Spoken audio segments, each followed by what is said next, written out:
ನಿಗಮ ಮಂಡಳಿ ನೇಮಕಾತಿಗೆ ದೇವೇಗೌಡರು ಗರಂ ಆಗಿದ್ದಾರೆ. ಜೆಡಿಎಸ್ ಅಭಿಪ್ರಾಯವನ್ನ ಕೇಳದೆ ನೇಮಕ ಮಾಡಿದ್ದಾರೆ ಅನ್ನೋ ಒಂದು ಆರೋಪವನ್ನ ದೇವೇಗೌಡರು ಮಾಡ್ತಾ ಇದ್ದಾರೆ. ಕಾಂಗ್ರೆಸ್ ನಾಯಕರ ಬಗ್ಗೆ ದೇವೇಗೌಡರು ಈ ವಿಚಾರಕ್ಕೆ ಗರಂ ಆಗಿದ್ದಾರೆ.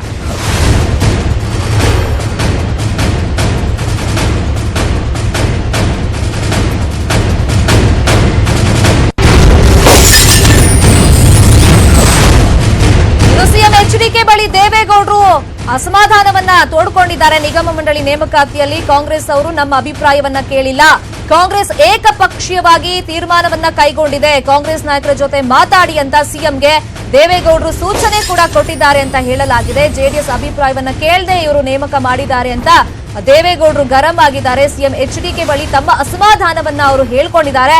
ಕಾಂಗ್ರೆಸ್ ಏಕಪಕ್ಷೀಯವಾಗಿ ತೀರ್ಮಾನವನ್ನ ತಗೊಂಡಿದೆ, ನಿಗಮ ಮಂಡಳಿ ನೇಮಕಾತಿಯಲ್ಲಿ ಕಾಂಗ್ರೆಸ್ ನಾಯಕರ ಜೊತೆ ಈ ಬಗ್ಗೆ ನೀವು ಮಾತಾಡಬೇಕು ಅಂತ ಕುಮಾರಸ್ವಾಮಿಗೆ ದೇವೇಗೌಡರು ಸೂಚನೆಯನ್ನ ಕೊಟ್ಟಿದ್ದಾರಂತೆ.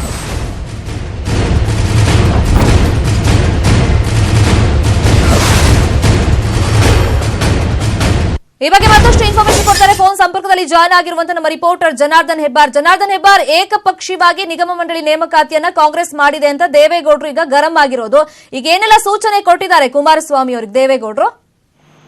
ಶರ್ಮಿತಾ, ಸಚಿವ ಸಂಪುಟ ವಿಸ್ತರಣೆ ಆದ ಬಳಿಕ ಕಾಂಗ್ರೆಸ್ ಪಕ್ಷದಲ್ಲಿ ಒಂದಷ್ಟು ಅಸಮಾಧಾನ ಆಗಿತ್ತು. ಈಗ ನಿಗಮ ಮಂಡಳಿ ವಿಚಾರವಾಗಿಯೂ ಸಹಿತ ಅಸಮಾಧಾನ ಶುರುವಾಗಿದೆ. ಅದರದ್ದು ಕಾಂಗ್ರೆಸ್ ನಲ್ಲ, ಜೆಡಿಎಸ್ ನಲ್ಲಿ. ಯಾಕಂದ್ರೆ ಕಾಂಗ್ರೆಸ್ ನಲ್ಲಿ ನಿಗಮ ಮಂಡಳಿಗಳ ಪಟ್ಟಿಯನ್ನ ಬಿಡುಗಡೆ ಮಾಡಿದ ನಂತರದಲ್ಲಿ ದೇವೇಗೌಡರು ಸಾಕಷ್ಟು ಅಸಮಾಧಾನಗೊಂಡಿದ್ದಾರೆ. ಏಕಪಕ್ಷೀಯವಾಗಿ ನಿರ್ಧಾರವನ್ನ ತೆಗೆದುಕೊಂಡಿದ್ದಾರೆ. ಕೆಲವು ಪ್ರಮುಖ ನಿಗಮ ಮತ್ತು ಮಂಡಳಿಗಳಿಗೆ ನೇಮಕ ಮಾಡುವಂತ ಸಂದರ್ಭದಲ್ಲಿ ಜೆಡಿಎಸ್ ಅನ್ನ ಸಂಪರ್ಕ ಮಾಡಿಲ್ಲ, ಪ್ರಮುಖರನ್ನ ಕೇಳಿ ಅದ್ರ ಬಗ್ಗೆ ಚರ್ಚೆ ಮಾಡದೇನೆ ಏಕಾಏಕಿಯಾಗಿ ಅವರು ಇಷ್ಟ ಬಂದ ಹಾಗೆ ನೇಮಕವನ್ನ ಮಾಡ್ಕೊಂಡಿದ್ದಾರೆ. ಇದು ಸರಿಯಲ್ಲ ಅಂತೇಳಿ ಇವತ್ತು ದೇವೇಗೌಡರ ಮನೆಯಲ್ಲಿ ಮುಖ್ಯಮಂತ್ರಿಗಳು ಹೋಗಿ ಭೇಟಿಯನ್ನ ಮಾಡಿದ್ರು. ಆ ಸಂದರ್ಭದಲ್ಲಿ ನೇರವಾಗಿ ಅಸಮಾಧಾನ ಹೊರಹಾಕಿದ್ದಾರೆ.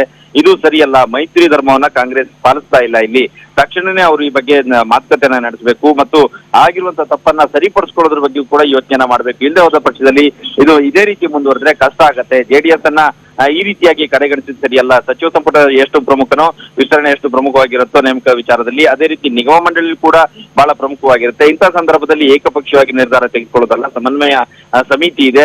ಹಿಂದೆ 20 ನಿಗಮ ಮಂಡಳಿಗೆ ಕಾಂಗ್ರೆಸ್ಗೆ 10 ಜೆಡಿಎಸ್ಗೆ ಅಂತೇಳಿ ಡಿವೈಡ್ ಮಾಡಲಾಗಿತ್ತು ಮತ್ತು ಆಯಾ ಸಚಿವರ ವ್ಯಾಪ್ತಿಯಲ್ಲಿ ನಿಗಮ ಮಂಡಳಿ ಯಾವ್ದು ಬರ್ತದೆ ಅದು ಅವರಿಗೆ ಅಂತೇಳಿ ಮಾಡಲಾಗಿತ್ತು. ಆದ್ರೆ ನೇಮಕ ಮಾಡೋದಕ್ಕಿಂತ ಮುಂಚಿತವಾಗಿ ಚರ್ಚೆಯನ್ನ ಮಾಡಬೇಕು.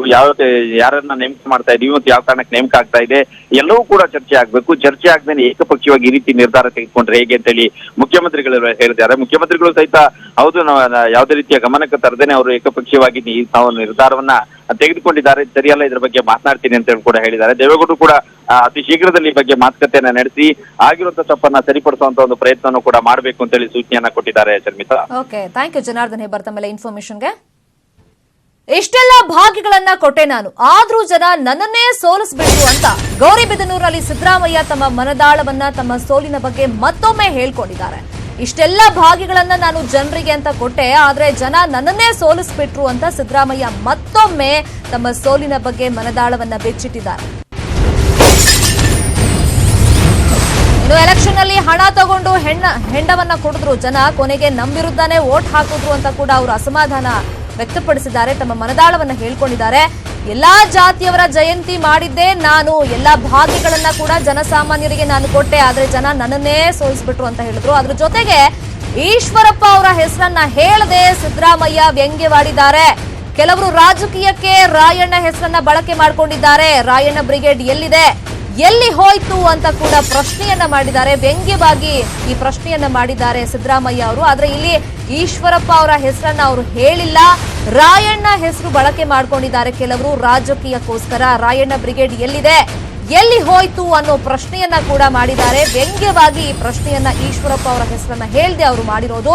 ಬ್ರಿಗೇಡ್ ಇದೆಯಾ, ಎಲ್ಲಿ ಹೋಯ್ತಪ್ಪ ಅಂತ ಈಶ್ವರಪ್ಪ ಹೆಸರನ್ನ ಹೇಳದೆ ಕಿಚ್ಚಾಯಿಸಿದ್ದಾರೆ ಸಿದ್ದರಾಮಯ್ಯ.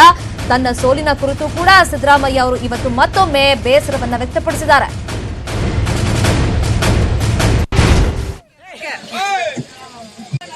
ಕೇಳ್ತಮ್ಮ, ಇಷ್ಟೆಲ್ಲ ಮಾಡಿದ್ರು ಕೂಡ ಜನ ಹೊಟ್ಟೆ ಕಿಚ್ಚಿಂದ ಸಿದ್ದರಾಮಯ್ಯ ಇನ್ನೊಂದ್ಸಾರಿ ಮುಖ್ಯಮಂತ್ರಿ ಆಗಬಾರ್ದು, ನನ್ನೇ ಸೋಲಿಸಿದ್ದಾರೆ. ಗೊತ್ತಾಯ್ತಾ? ನೋಡಿ, ಯಾರು ಬಡವರ ಪರವಾಗಿರ್ತಾರಲ್ಲ ಅವ್ರು ಯಾವಾಗ ಹೊಡೆತ ಬೀಳೋದು ಜಾಸ್ತಿ. ಗೊತ್ತಾಯ್ತಾ? ಅದಕ್ಕೆ ಯಾರಿಗೆ ಈ ಕಾರ್ಯಕ್ರಮ ಎಲ್ಲ ಮಾಡಿದೀವಲ್ಲ, ದಲಿತರು, ಹಿಂದುಳಿದವರು, ಅಲ್ಪಸಂಖ್ಯಾತರು, ಎಲ್ಲಾ ಜಾತಿ ಬಡವರು, ಅವರೇ ನಮ್ ಜೊತೆಗೆ ಇಲ್ಲಿ ನಿಲ್ದೇ ಹೋದ್ರೆ ನಾವ್ ಇನ್ಯಾರು ನಂಬ್ಕೊಳ್ಳೋದಪ್ಪ? ದೇವ್ರು ಬರೀ ನಂಬ್ಕೊಂಡು ಏನ್ ಮಾಡಿ ದೇವ್ರನ್ನ? ದೇವ್ರ ಕೊಟ್ಟನ ಎಲ್ಲನೂ. ದೇವ್ರು ಯಾವಾಗ ನಂಬಬೇಕು ಅಂದ್ರೆ ಕೊನೆಗೆ ಕೆಳ ಇಲ್ಲಿ ನಮ್ ಪ್ರಯತ್ನ ಮಾಡ್ಬಿಟ್ಟು ಆಮೇಲೆ ನಂಬ್ಕೋಬೇಕು. ದೇವ್ರು ಬಂದು ಓಟ್ ಹಾಕ್ಸಿನ ನಿನಗೆ ಎಂಡ ಕುಡಿದ್ಬಿಟ್ಟು ದುಡ್ಡು ಇಸ್ಕೊಬಿಟ್ಟು ಓಟ್ ಹಾಕ್ಬಿಟ್ರೆ ದೇವ್ರು ಬಂದು ತಗೋ ಎಂಡ ಕುಡಿಲಿ ಎಂದಿದಾನ? ದೇವ್ರು ನಂಬ್ಕೋಬೇಕು. ಎಲ್ಲಿ ನಂಬ್ಕೊಂಡಿ? ದೇವ್ರಿಗೆ ನೀನ್ ಪ್ರಯತ್ನ ಮಾಡ್ಬಿಟ್ಟು ಒಳ್ಳೇದ್ ಮಾಡಪ್ಪ ಅಂತ ಹೇಳ್ಬೇಕಷ್ಟೇ. ಗೊತ್ತಾಯ್ತಾ?